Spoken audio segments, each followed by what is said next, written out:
Today's man, he is increasingly valued. He understood that a woman is not the center of his life, that a woman is not the most important thing in the world. It is perfectly possible to live without one. You should be paying me.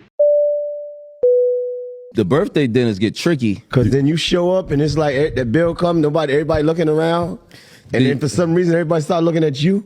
Then you start looking under the glasses like what the f? I just pulled up. I pulled up to show support. The rich in the buildings. I was having this dinner without me. If you're making $50,000, don't date. What I have discovered, though, is that both men and women want someone who will be with them in the partnership, shoulder to shoulder. Women would rather pay 100% of their bills than go 50-50 with a man. Apparently, a lot of men don't like hearing that. But let me ask y'all a question. Can you honestly blame women for wanting to pay their own bills rather than go 50-50 with y'all? Now, mind you, we're just talking about rent and utilities, okay? That does not include the things that y'all expect women to do. Y'all want her to split bills, work a full-time job, come home, cook, clean, and wash your dirty drawers. Apart from that, a lot of you don't know how to treat your women. They're not necessarily looking for exactly the same things in each other, but they are looking for someone who's with them. Someone who will work together in a genuine partnership. Would you be willing to split the bill with him? No. Yes. No. Not on the first date. You pay for my first 8 dates. So for example, there's a question that asks young women what they're looking for in a potential marriage partner. And breadwinning potential is always pretty high on the list, top 3 in the list. Oh. First 8 dates? That's drastic.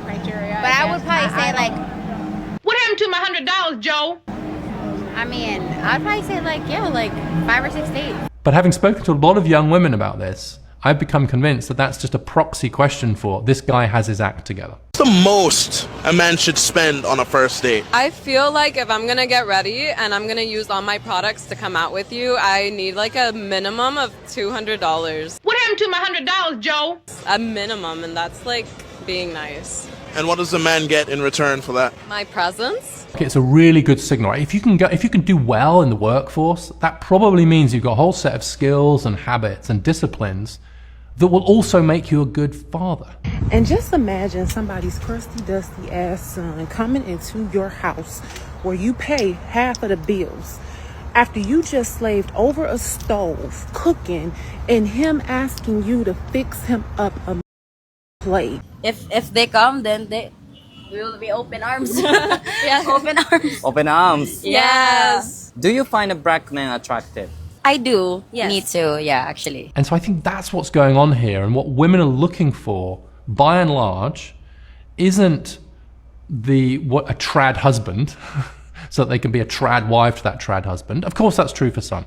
But what they are looking for is someone who has agency, who has skill, and who has commitment. After I said I would require a deposit to take me on a date to cover my date preparation costs, I'm now working with an app developer to make this a reality. This is actually happening. What happened to my $100, Joe? The woman can set the deposit rate and the man can pay for her date preparation costs. So as a woman, you're going to walk into the date already so happy, and that's going to lead to a better date and a better connection, and that gives the man a better chance of succeeding in courting you. And he may well end up applying that as a stay-at-home dad for a while. Black men want provider treatment without provider responsibility. They want you to be loyal to them while they're still unstable. They want you to believe in their potential while you're carrying the reality. They want you to invest in them emotionally, physically, and mentally while they invest nothing financially into you. And he may well end up applying that as a stay-at-home dad for a while. They want you to show up like a wife for a man who is still living like someone's dependent. They want the respect of a provider without ever becoming one. Because provider is not about words. Provider is about outcomes. It's about whether your life improves because he's in it or becomes heavier. What happened to my $100, Joe? And he may well end up applying that as a stay-at-home dad for a while, or in the community in some way, rather than in the narrow economic role of breadwinner. But they do want guys who've got some mojo. They do want guys who've got some skills. They do want guys who've got their act together. Men want that from women too. They will marry a waitress if she made him feel amazing. Men, they don't really care about her money. They don't care about her career as much. We're proud of sis, right? We're proud of her, but they really don't care about what she does and how much money. So what about when women come to you? Is that a common misconception from the women that they think that the man actually cares about those things? Oh yeah. They feel like that's their whole value. Yeah. They want to show their whole title and say, well, this makes me a great wife. So we have to start from there. That does not make you a good wife. That makes you great in your career. But it doesn't make, we start with, okay, what are you after 5? What kind of experience is it after 5 when you come home? And after you fix him up that plate, you need to get the kids ready for bed, right? Because he don't do that part either. And then when you finally get in your bed, rub your feet together, this nigga is trying to kiss you on your neck and rub down your back because he wants some ass too. I am Joe Blow, the lover man. You should be paying me. Imagine. And y'all want to ask women, oh, but are you a wife? As if that's f***ing flex, please. She cooks, she cleans, what else? I cook, I suck, I shut the f*** up. But many young men, I think, are struggling to find the ways to develop all of those skills and that agency. If you're making $50,000, don't date. And feel somewhat thrown around by the current cultural environment. You know how you go get your hair done, but before you get your hair done, you have to put down a deposit. Before you get your lashes done, you have to put down a deposit. Before you get your nails done, you have to put down a deposit, right? And if you don't show up, you do not get that deposit back. So I done came up with an idea. We should start charging these men deposit to date us. I think if you can't have empathy for a young man who feels like he genuinely is being told contradictory things all the time. As a woman, I don't understand how you don't hate men. I don't understand how you don't have a fury, an anger, a rage that sits in your chest every day for these motherfuckers. And it's not because they cheat and they lie. That's the least worst thing they did. I wish that was my biggest concern with men, that they cheat and they lie. They are f***ing evil. It's like living on this planet with demons. He genuinely is being told contradictory things all the time about how he's supposed to be in the world. Too masculine, not masculine enough, etc. Would you rather be stuck in the Arctic with a man or a polar bear? Polar bear, any day. Oh, polar bear. Polar bear. Polar bear. Damn. Polar bear. The same. Polar bear. Polar bear. Okay, depends on the man, but like polar bear? Polar bear, of course, yes. Why a polar bear? Because a polar bear is not in Epstein files. Then I think you lack some sort of basic empathetic impulse, because I do think that's a difficult set of rapids that young men are now navigating. If they come, then they will be open arms. Yeah, open arms. Open arms. Yes. Do you find a black man attractive? I do. Yes. Me too. Yeah, actually. On a scale of 1 to 10, how attractive do you think they are? 10. Yeah, 10.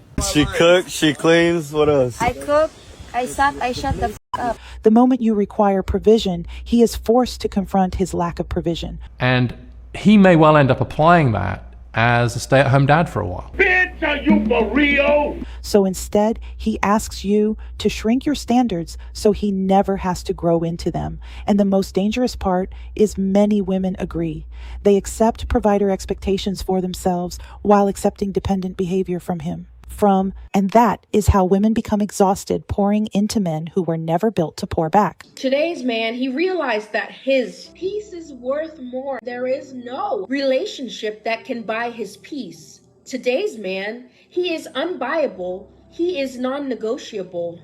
The peace he chose for his life has become non-negotiable. If you are a woman and are waiting for a man to venerate you, a man to idolize you, a man to dote on you, I'm very sorry, but perhaps that won't happen, because the more time passes, the more we have seen that today's generation of men is not like the generation of old. And it is we women who have been losing high-value men, serious men, hardworking men, dedicated men.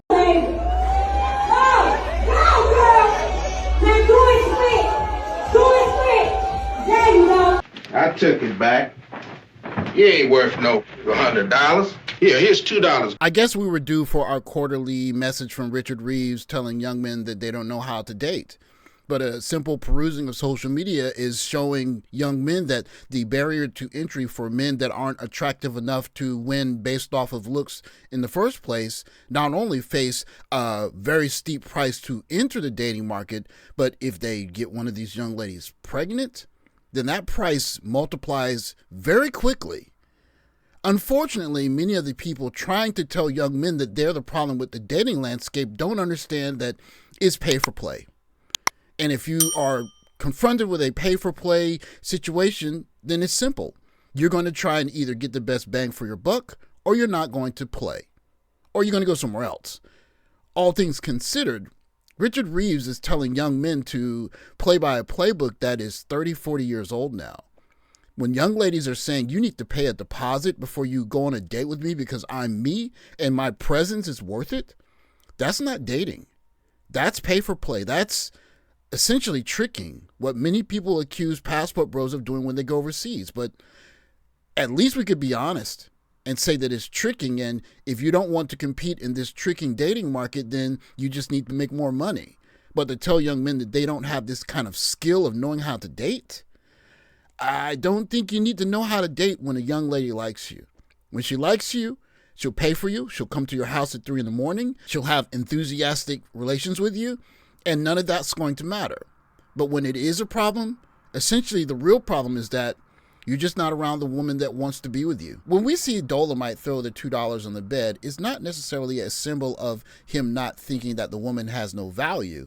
It's that he sees value in himself. And that the idea is maybe she should pay him some money because it was a mutual act and maybe he's so good that she should value his value. The thing about value that the likes of Richard Reeves and Scott Galloway don't want to admit is that that median male in the 5 spot that's in the middle of the bell curve looks across at his median 5 in the middle of the bell curve woman and sees a woman that's not the wife that she would have been 5, 6 generations ago. She detests that idea with a 5 median man that's not rich yet. And she will have all kinds of adventures and fun with the guys that are 7s and 8s and 9s, if you will. And so you're trying to teach men that are entering at the bottom of that game, working up to be a 5, 6, 7, that they need to pay premium prices to young ladies saying, you have to pay a deposit to go on a date with me. Guys are saying, I think I'd rather just stay at home and play video games because value is going to get the price it deserves. But if the value's not there, you can't be mad at people that don't want to pay the price. Thanks for watching. Like, subscribe, comment below. I'll catch you next video. Take care, guys.